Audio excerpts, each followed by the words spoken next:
ኣባቡር ኣብቲ ኣርባዕተ ሰባት ክልተ ብክልተ ኣጣማሚቱ ኮፍ ዘብል ፀግዒ ሒዘ በይነይ ኮፍ ኢለ መገሻ ስለ ዝነበረኒ መንገዲ እንዳገበር ከለኹ ሰብ ክትሰቀል ስለ ዝነበራ ደው በለት እሞ ዝውረድ ኣውሪዳ ዝድይብ ኣደይባ መንገዳ ባቡር ገበረት። እንተኾነ ግና ክልተ መንእሰያት መፂን ኣብ ፊቴ ኮፍ ስለ ዝበላ ካብ በይንኻ ምዃን ተገላጊለ እንዳበልኩ ከለኹም ዓይኒ ናበዚ ሓሰቦ ዘይረአ ክርኢ ተገደደ። ፊቴ ስለ ዝነበራ እውን ናብ ዘብሎ የብለይን ሓደ ተስየ ጥራሕ ከይዳ ኣለኒ ወይ ድማ ሞባይል ምጥዋዕ ካብኡ ሓሊፈ ምድቃስ ካብ ናይ መወዳእታ ኣማራፂ ንደገ በቲ ሜትሮ ናይ ተባቡር የሕሊፍካ ምምዕዳው ከይተረዳእኒ ኣቕላይ ኣፀብኩ። እተን ኣዋልድ ኣፍ ልበን ጋሕ ኢሉ ስለ ዝነበረ እቲ ኣጥዋተን ኣፀቢቑ ይረአ ነበረ። ከም ገለ ኢለ ናብ ቅድሚ እንተጠሚተ ዋላ ናብኡ ክጥምት ኣይለግና ከምኡ ዝሕሰብ ክንድስኹንን ሓንቲ ካብተን ክልተ ከምዚ ክዳና ስሒባ ዝዓይነቱ ክሽፍኖ ክትፍትን ምስዓኹም ከመይ ከም ዝሓረቕኳ ኣይትሕተቱን። ብኻ ከማን ከም ድሌቲ ከይተሰከፍኩ ጠመትኩወን። ኣነስ ዋላ ሓደ ሓቂ ንምዝራብ ድሌት ናይ ምጥማት ኣይነበረንን። ፅንሕ ኢለን ከዓ ብምንታይ ቋንቋ ከም ዝኾና ተዘራሪበን እዝጊሄርዋንኡ ጠሚተናን ብስሓቅ ክርትማ ይብላን። ኣብ ምንታይ መንቀራቅሮ ኣቴ ኣቱም ሰባት ኣብ ምንታይ ጉዲ ኣቴ ይማስያን ደን ዘለዋ እንዳበልኩ ርሓፅ ከጠብጠብ ቁሩብ እንዳተረፈን ደፊ ኢለ ኣብ ሞባይለይ ምጥዋዕ ካይፈጠኹ ተፀመርኩም። ኣይፀናሕትን ባቡር ደው ኢላ ሓደ ዝፈልጦ ግና ፅጋባ ብሰብ ዘይግደስ ኣብ መንገዲ ብጌጋ እኳ ሰላምታ ክሕበካ ይኹን ከም ሰብ ቆልሕሉካ ዘይትግምት ኣብቲ ኣነ ዝቕምጠሉ ከተማ ዝነብር ገፈፍ እንዳበለ ኣጥዋሕ ብሒ መፂኡ ኣብ ጥቃይ ኮፍ ምስ በለ ዋላ እኳ ብሰብ ዘይግደስ ሰብ እንተኾነ መካፈልቲ ሽግረይ ዝረኸብኩ ስለ ዝመሰለኒ ብውሽጠ እንዳሰሓኩ ፍንሕንሕ ኣብዛሕኹም። እተን ኣዋልድ እውን ከክንዲ ፓፓዮ ዝኾን ኣጥዋተን ኣብ ማዕራሪ ኣቢለ ኣፍ ልበን ነፊሐን ዕላለን ቀፀላ። ወይ ወዲ ከምቲ ልሙድ ሰላም ኣይበለን ኣራጢጦ ኮፍ ድሕሪ ምባል ሞባይሉ ክጥውቕ ምስ ደለየ ቻርጅ ወዲዓቶ መስለኒ ክላዚኣኻ እንዳበለ ናብ ጅቡኡ መለሳሙ ናብ ቅድሚኡ ክጥምት ተዓዘብክዎ። እታ ጓል ከዓ ድሓን ኣይትዕቶ ከምታ ንኣይ ዝገበረትኒ ኣጥባታ ክትሸፋፍን እንዳፈተነት ምስ ጠመተቶ እዚ ድማ ካባይ ዝሓይሽ ሓፍ ኢሉ ኮፍ በለ። ዝገብሮ ጠፊእዎ የዕለበጠ ፀኒሑን ርእሱ ኣደጊፉ ክድቅስ ፈተነ። ድቃስ ግና በይን ክመፁ ተበራበረሙ ናብ ደገ ክጥምት ፈተነ። ርእሱ ንታሕቲ ደፍአ መሊሱ ናብቲ መተሓላልፊ መንገዲ ጠመተ። ኣነ ግርም ዝርአ ስለ ዝረኸብኩ ንዑ ክከታተል ዋላ ሓደ ናብዐን ዘጥምት ኣይነበረንን። ንኣይ ክብልዩ ኣብ ሰዓተ መፂኡ ዓቕሉ ምስ ፀወ ግና ክንደይ ግዜ ናብ የማን ፀጋም ከቅባሕብሐ ናብኣተን ፈትዩ ዘይኮነስ ከይፈተወ ናብ ቅድሚኡ ምስ ጠመተ ክልቲአን ብሓባር ኣጥባተን ክሽፍና ክቃለሳ ስለ ዝረአየ ኣነ ዶ ዝበለይ ዝመስል ብውሽጡ ክዛረበኒ ሓሳብ ምግዳ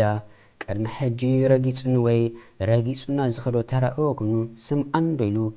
ሒጥዋ ደኣ ትንበለ ሕጂ ኣይኮነን ኣብ ፀገምካ ሰብ ምድላይ ሰሓና ደኣ ንሰብ ክደለይ ዘለካ ኣብ ኩሉ ግዜ ክኸውን ኣለዎ እምበር ነጥቕሙኻ ጥራሕ ክኸውን የብሉን። ኢድካ ሓሊፋ ፀኒሕትካ ኣለምዕንካን ሓዋንያ ሰብ መዓስ ኣብ መዓልትኻ ክውዕል ከም ዝኽእል ስለ ዘይፍለጥ ብዝተኻኣለካ መጠን ምስ ዝኾነ ሰብ ክብርኻ ሓሊኻ ተሓላሊኻ ምኻድ ዝበለፀ መስርሕ ናይ ሂወት እዩ። ተሲኡ ከይደ ሓፍ በለሞ የግዳስ መሊኣ ስለ ዝነበረት ኮፍ መበሊ ከም ዘይረክብ ስለ ዝፈለጠ መሊሱ ኮፍ ኢሉ ናብኣተን ገፁ ጠመተ። ዋላ ናብኣተን ኣይሕሰቡ ደኣ እምበር ናብ ቅድሚኡ እንተጠሚቱ ትኽ ኢሉ ከይደልዩ ኣብ ኣጥዋተን ከም ዝዓልብ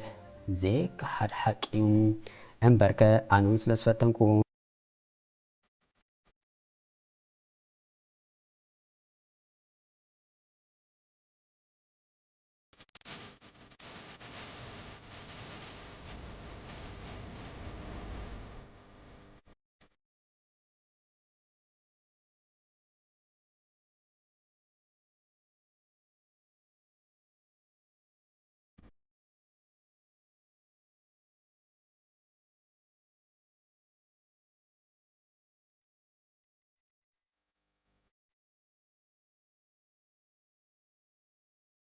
ምስ መረሮ ግና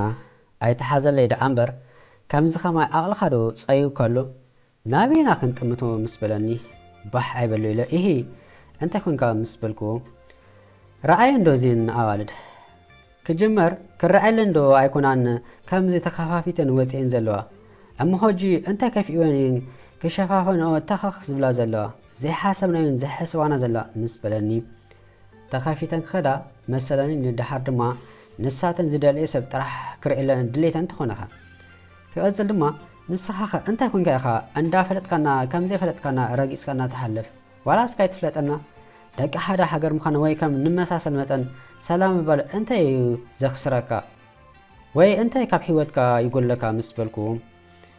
ጭንቀት ህዝቢ ሰላም ኢልናኩም ኣይበልናኩም እንታይ ክትምልኡና ምስ በለኒ እሞ ሕጂ እንታይ ኮንካ ተዛረበን ኣለኻ ምስ በልክዎ ኣቕለይ ምስ ፀበኒ ወዴ እሞ ሕጂ ጨናዶ ኮይነካ ካብ ኣቕሊ ፅበዶ ኣናጊፈካ ምስ በልክዎ ኣናጊፍካ ንጥራሕ እንኳ ከማን ኣብዛ ጥቓይ ፀናሕካ ካልእ እንተዝኸውን ቀደም ተስኤ ከይደ ምስ ሓለኹ ነይረ እሞ ስለ ዝፀገምካ ጥራሕ ክትዛረበኒ ቅንዕ ዶ ይመስለካ ኣተናቱ ምፅናሕልካ ዝሓተቱካ ሕቶ መልሰለይ ስለምንታይ ዝናዋለድ ሓደ ክረኣየልን እንተዘይደለይን ተሸፋፊነን ዘይወፃእ ተከፋፊተን እንተወፅአን ድማ ኩሉ ዝሓሰቦ ዘይሓሰቦ ክጥምተ ምኹ ኣሚነን ስክብላ ኣለዎን እምበር ነታ ዘይብለን ክዳነን ጎቲተን ጎታቲተን ክሽፍና እንዳተቃለሳ ሰብ ዘሰክፋ ምስ በለኒ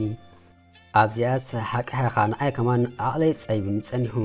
ንስኻ መፂኻ ገላግልካን እምበር ከምዚ ዝበልካዮ ተሸፋፊንካ ምውፃይ እንተዚኩኑ ድማ ዘርከበ ክጥምተን መዓፆ ስለዝተኸፈተ ስቕ ምባል እዩ እንዳበልኮ ከለኹም